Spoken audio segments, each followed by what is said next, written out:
ब्रेकनंतर आपलं पुन्हा एकदा स्वागत। नमो किसान महासन्मान योजनेचा हप्ता जमा होणार आहे। आपला नमो शेतकरी महासन्मान योजनेचा जो हप्ता आहे तो जमा करण्याकरता आपण कार्यक्रम केला आणि एका क्लिकवर हे पैसे आता जमा झालेले आहेत। शेतकऱ्यांसाठी आली आता मोठी खुशखबर।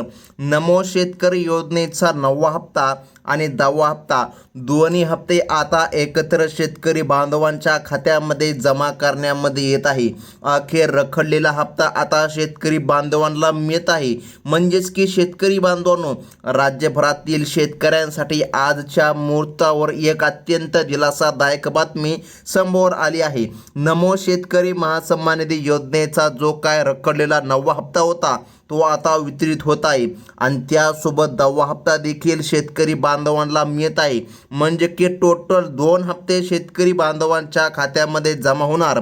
या निर्णयामुळे राज्यामधील लाखो शेतकरी कुटुंबांना आर्थिक दिलासा मिळणार असून आजच्या मुहूर्तावर या वितरणाची प्रक्रिया अधिकृतपणे सुरू झाली आहे। स्वतः राज्य सरकारच्या माध्यमातून म्हणजे की मुख्यमंत्री देवेंद्रजी फडणवीस साहेबांनी आता सांगितलं आहे की रखडलेला हप्ता शेतकरी बांधवांच्या खात्यामध्ये वाटप करण्याचा निर्णय आता घेण्यामध्ये आला आहे। तुम्हाला माहीत आहे, आज सकाळीच मंत्रिमंडळाची बैठक पार पडली। त्या बैठकीमध्ये हा निर्णय राज्य सरकारच्या वतीने घेण्यामध्ये आला आहे। मुख्यमंत्री देवेंद्रजी फडणवीस साहेब यांनी स्वतः सांगितलं आहे की केंद्र आणि राज्य सरकार या दोन्ही सरकारच्या माध्यमातून 2 योजना चालविण्यामध्ये येत असतात। पहिली म्हणजे की PM किसान योजना, ही योजना केंद्र सरकार चालवते, तर नमो शेतकरी योजना राज्य सरकार चालवते। आज त्याच नमो शेतकरी योजनेच्या हप्त्याचं वाटप केलं जाणार आहे।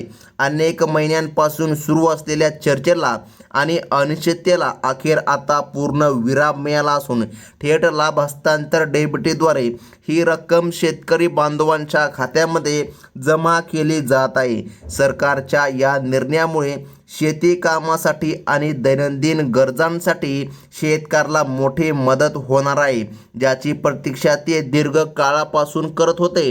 योजनेचा लाभ मिळवण्यासाठी केवळ या ठिकाणी शेतकरी बांधवांनो एक प्रक्रिया सर्वात महत्त्वाची आहे, दुसरी पण महत्त्वाची आहे, परंतु सर्वात पहिली प्रक्रिया म्हणजे की KYC प्रक्रिया पूर्ण असणे आणि बँक खाते आधार कार्डशी जोडलेले असणे अत्यंत अनिवार्य आहे। ज्यांच्या बँकेच्या खात्याला आधार कार्ड लिंक नाही त्यांना तांत्रिक अडचणी येऊ शकते। त्यामुळे सर्व शेतकरी बांधवांनी आपल्या जवळच्या बँकेमध्ये जाऊन आपले आधार सेडिंग लवकरात लवकर पूर्ण करून घ्यावे, जेणेकरून भविष्यातील हप्ते कोणत्याही विलंबाशिवाय तुमच्या खात्यामध्ये जमा होऊ शकतील। बँकिंग व्यवहारांच्या सुरक्षिततेसाठी सरकारने काही महत्त्वाचे नियम आता लागू केले आहे। यामध्ये प्रामुख्याने उत्पन्न मर्यादा आहे आणि कुटुंबातील सदस्यांची पात्रता तपासली जाणार आहे। ज्यांच्या उत्पन्नाची मर्यादा ठरवून दिलेल्या निकषापेक्षा बाहेर आहे अशा शेतकऱ्यांचा लाभ काही काळासाठी रोखण्यामध्ये येत असून केवळ गरजू आणि अल्पभूधारक शेतकरी बांधवांच्याच खात्यामध्ये नमो शेतकरी योजनेचे दोन्ही हप्ते जमा करण्यामध्ये येत आहे। स्वतः राज्य सरकारच्या माध्यमातून हा अतिशय महत्त्वाचा निर्णय आता घेण्यामध्ये आला आहे। तर मग शेतकरी बांधवांनो, वितरणाच्या पहिल्या टप्प्यामध्ये सरकारने सांगितल्यानुसार आता लक्षामध्ये घ्या, सरकारने टोटल या ठिकाणी 15 जिल्ह्यांचा क्रमांक लावला आहे। म्हणजे की तुम्हाला माहीत आहे DBTला मर्यादा आहे, त्यामुळे आज फक्त महाराष्ट्र राज्यामधील 15 जिल्ह्यामध्ये वाटप करण्यामध्ये येत आहे। तर बघा, या 15 जिल्ह्यांच्या यादीमध्ये तुमचं नाव येतं का?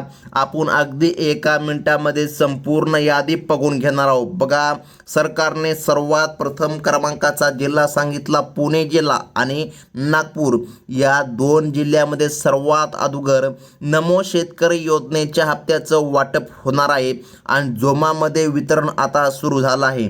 या भागामधील अनेक शेतकरी बांधवांच्या बँक खात्यामध्ये हप्त्याची रक्कम एकत्रित जमा व्हायला सुरुवात झाली असून प्रशासनाने हे काम युद्धपातळीवर हाती घेतले आहे। यासोबत नाशिक जिल्हा आणि सातारा जिल्हा या जिल्ह्यामधील पात्र शेतकरी बांधवांना सुद्धा या निधीचा आता लाभ मिळत आहे। तसेच सोलापूर जिल्हा आणि सांगली या भागामधील लाभार्थ्यांसाठी सुद्धा आनंदाची बातमी आता आली आहे. येथे ही रक्कम थेट शेतकरी बांधवांच्या बँक खात्यावर जमा होत असल्याने शेतीसाठी लागणाऱ्या खर्चाची चिंता आता मिटली आहे.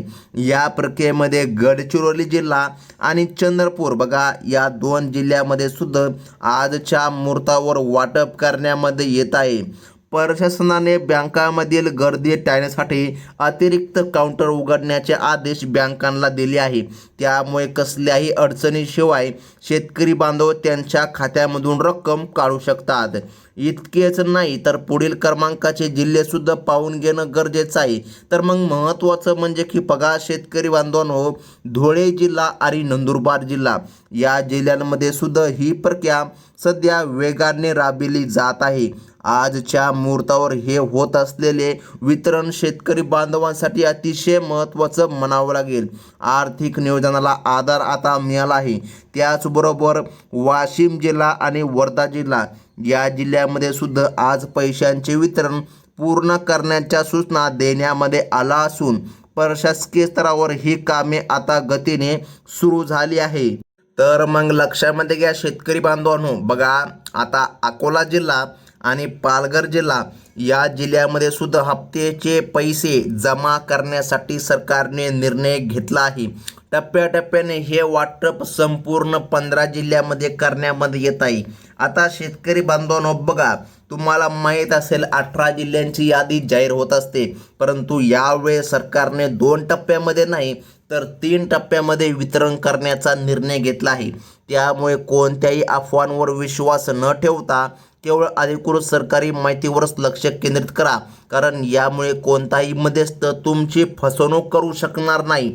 आता महत्त्वाचं म्हणजे की जाणून घ्या, या प्रक्रियेमध्ये जळगाव आणि भंडारा या जिल्ह्यांचा सुद्धा समावेश करण्यामध्ये आला आहे. शेवटच्या टप्प्यामधील या जिल्ह्यातही आज निधी जमा करण्यास प्राधान्य देण्यामध्ये आले आहे. टप्प्याटप्प्याने हे वाटप पूर्ण केले जाणार असून ज्यांची KYC पूर्ण आहे त्यांच्या खात्यामध्ये ही रक्कम सुरक्षित पोहोचत असल्याचं स्पष्ट झालं आहे, ज्यामुळे शेतकऱ्यांचा विश्वास आणखीन वाढला आहे. जर तुमच्या मोबाईलमध्ये मेसेज आला नसेल तर घाबरून न जाता थोडासा संयम ठेवावा, कारण अनेकदा सर्व्हरच्या तांत्रिक अडचणीमुळे मेसेज उशिरा पण येऊ शकतो. परंतु खात्यामध्ये मात्र रक्कम जमा झालेली असू शकते. तुम्ही आपल्या बँक शाखेमध्ये जाऊन किंवा पासबुक अपडेट करून तुमची रक्कम तपासून घ्या, कारण अनेक शेतकरी बांधवांना मेसेज न येण्याचे तांत्रिक अडचणी किंवा काही कारणे सुद्धा असू शकतात. तर मग आता महत्त्वाचं म्हणजे की लक्षामध्ये घ्या, सरकारने दिलेल्या निर्देशानुसार आता सर्व पात्र लाभार्थ्यांच्या खात्यामध्ये पैसे जमा करण्याचे आदेश देण्यामध्ये आले आहे.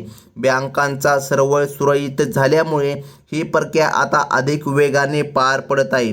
कोणत्याही अनधिकृत माहितीवर विश्वास ठेवू नका आणि आपल्या बँक खात्याचे व्यवहार सुरक्षित ठेवा, जेणेकरून कोणतीही तुमची फसवणूक होणार नाही आणि तुमच्या खात्यामध्ये हप्ते जमा होतील.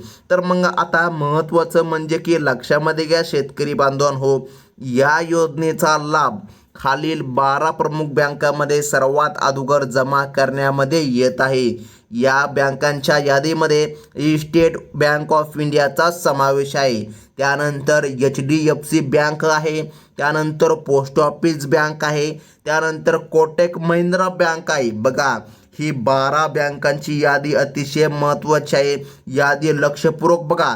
नंतर या ठिकाणी शेतकरी बांधवांनो अतिशय महत्त्वाचं तुम्हाला काम सुद्धा करायचं आहे, तेव्हाच तुमच्या खात्यामध्ये हा निधी जमा होईल. बघा त्यानंतर आहे जिल्हा मध्यवर्ती बँक, जिल्हा सहकारी bank, bank of India, bank of Maharashtra, ICICI bank, axis bank, Canara bank आणि पंजाब नॅशनल बँक या बँकांमध्ये खाते असलेल्या शेतकरी बांधवांना सर्वात अगोदर हा लाभ जमा होणार आहे. तर मग शेतकरी बांधवांनो, आजच्या या वितरण प्रक्रियेमुळे शेती कामासाठी लागणाऱ्या खर्चाची चिंता आता बरेचसे शेतकरी बांधवांची मिटली आहे. सरकारी बँकांमधील खात्यांचा वापर करणाऱ्या शेतकरी बांधवांना प्राधान्याने लाभ दिला जात असल्याने भविष्यातही आपले खाते सक्रिय ठेवणे आणि नियमांचे पालन करणे शेतकऱ्यांच्या हिताचे ठरेल. कोणत्याही अडचणीच्या वेळी बँक शाखेशी संपर्क साधा. शेवटी सर्व शेतकरी बांधवांनी आपला मोबाईल नंबर आणि आधार कार्ड लिंक असल्याची खात्री करा. नमो शेतकरी योजना आणि PM किसान योजना या दोन्ही योजनांचे लाभ तुम्हाला या ठिकाणी एकत्रित मिळतात का? तर नाही शेतकरी बांधवांनो, एकाच वेळी लाभ तुम्हाला मिळत नाही. भरपूर वेळेस असं घडलं होतं, त्यामुळे शेतकऱ्यांना असं वाटत होतं की दोन्ही हप्ते सोबत मिळतात, परंतु स्वतः मुख्यमंत्री साहेबांनी सांगितलं आहे की राज्य सरकारची योजना वेगळी आहे आणि केंद्र सरकारची योजना वेगळी आहे. या योजनांचे नियम अटी शर्ती सुद्धा वेगळे आहे. त्यामुळे शेतकरी बांधवांनो, दोन्ही योजनांच्या हप्त्याचं हे वितरण वेगवेगळ्या टायमिंगला होत असतं, एवढं मात्र लक्षामध्ये ठेवा. आता अतिशय महत्त्वाचा मुद्दा आहे तो म्हणजे की तुम्हाला काही कामे सरकारने करायची सांगितली होती. जर तुम्ही ती कामे पूर्ण केलेली नसतील तर मग खूपच मोठी अडचण येणार. तर आता सर्वात पहिलं आणि महत्त्वाचं काम लक्षामध्ये घ्या शेतकरी बांधवांनो, किंवा त्याला आपण दुसरं काम सुद्धा म्हणू शकतो, ते म्हणजे की फार्मर आय डी कार्ड. ज्या ज्या शेतकरी बांधवांनी आतापर्यंत फार्मर आय डी क्रमांक मिळवलेला नाही किंवा फार्मर आय डी कार्ड काढलेलं नाही, ते या ठिकाणी तुम्ही काढून घ्या. आता फार्मर आय डी कार्ड तरी काय आहे? फार्मर आय डी कार्ड म्हणजे शेतकरी ओळखपत्र. हे तुम्ही कोणत्याही कॉम्प्युटरच्या दुकानामध्ये किंवा सेवा केंद्रामध्ये काढू शकता. या कार्डमुळे भरपूर काही योजनांचे लाभ तुम्हाला आणखीन मिळतील.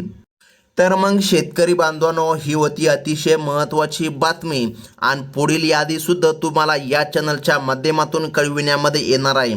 जर तुम्ही पहिल्यांदा या चॅनलमध्ये आला असाल तर आत्ताच आपल्या चॅनलला सबस्क्राईब करा, कारण की महत्त्वाच्या अपडेट तुम्हाला मिळत राहतात. ही होती अतिशय महत्त्वाची बातमी. धन्यवाद.